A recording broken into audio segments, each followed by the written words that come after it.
Okay guys, usapang Roblox tayo. For sure, pamilyar kayo sa game na to. Yung virtual playground na kinahuhumalingan ng milyon-milyong Pinoy, bata man o matanda. Pero hold your breath, kasi may malaking issue. Pinag-uusapan na posibleng iban yan sa buong bansa. Yes, tama yung narinig nyo. Isang nationwide ban. Nakakagulat, di ba? So syempre, ang unang tanong sa isip nating lahat. Bakit? Ano bang dahilan? Bakit isang laro na naging part na ng daily life ng napakaraming tao biglang gustong ipatigil ng gobyerno? Yan ang aalamin natin ngayon. Titingnan natin ang magkabilang side ng kwento. Okay, so ang pinakaugat ng lahat ng ito, aaminin natin, ay yung safety ng mga bata. Para sa gobyerno at sa maraming magulang, hindi na raw to simpleng laro lang. May mga seryosong panganib daw na nag-aabang sa loob mismo ng Roblox. At hindi to biro ha. Ayon sa CICC o Cybercrime Investigation and Coordinating Center at PNP, ang Roblox daw nagiging parang hunting ground na for criminals. Pinag-uusapan natin dito yung mga online predator, child exploitation, grabe, pati nabentahan ng droga at armas. May mga reports pa ng online grooming, yung kinakaibigan yung bata para sa masamang balak, at mind conditioning para ma-brainwash sila. Ang bigat, di ba? At hindi lang to basta report lang. Ito, pakinggan nyo to. Galing to mismo sa isang nanay, si Josephine Caber, tungkol sa napansin niyang pagbabago sa anak niya. So ramdam na ramdam ng mga magulang sa bahay yung epekto. Mula sa pagiging irritable, bigla ang mood swings. Real talk yan ha. At para magka-idea tayo kung gaano kalawak yung posibleng maapektuhan, check this out. 95% ng mga batang Pinoy, edad 12 to 17, nasa internet na. Halos lahat na pala. Kaya para sa Council for the Welfare of Children, isa itong, and I quote, ticking time bomb. Nakakatakot isipin. At para sa gobyerno, hindi ito laro ng numero. Malinaw na malinaw yung sinabi ni CICC Undersecretary Renato Paraiso. Kahit isang bata lang yung maabuso o ma-exploit, sapat na yon para kumilos sila. Zero tolerance, ika nga. Walang pwedeng i-compromise pagdating sa kaligtasan ng bata. Okay, so narinig na natin yung side ng gobyerno. Seryoso yung mga concerns. Pero, on the other hand, paano naman kung matuloy nga yung ban? Ano ba yung mawawala?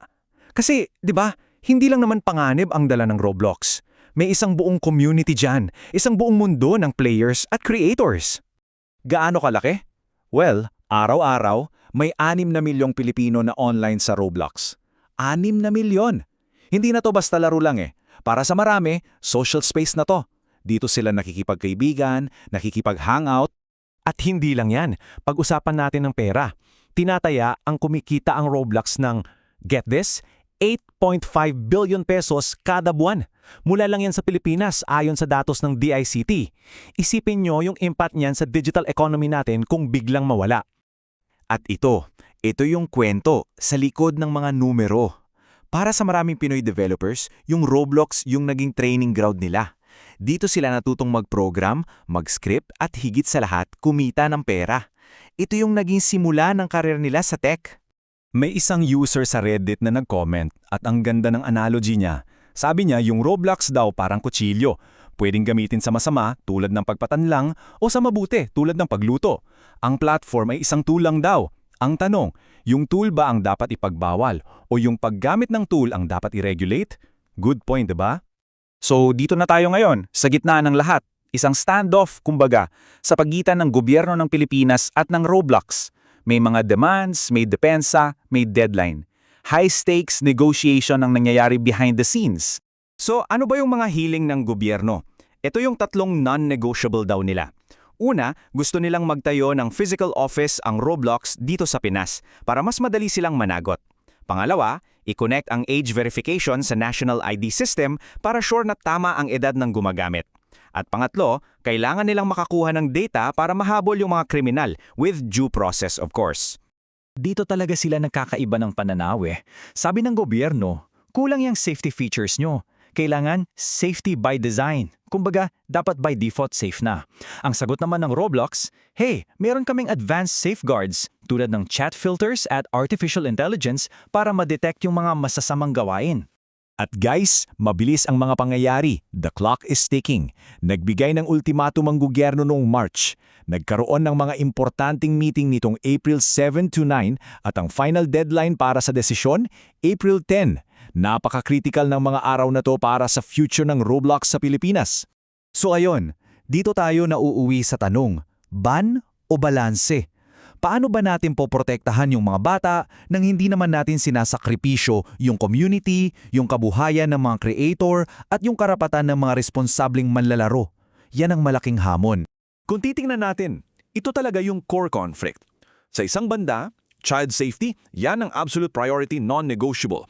Sa kabilang banda naman, yung creator economy and user rights na may major impact sa milyong-milyong Pilipino. Parehong mabigat. At dito, iiwan namin kayo ng isang tanong. Kasi sa huli, kaninong responsibilidad ba talaga ang lahat ng ito? Sa platform lang ba? Sa gobyerno? O baka naman, at the end of the day, nasa pamilya, sa mga magulang, at sa bawat isa sa atin ang pinakamalaking papel? Ano sa tingin nyo? Mag-isip-isip tayo.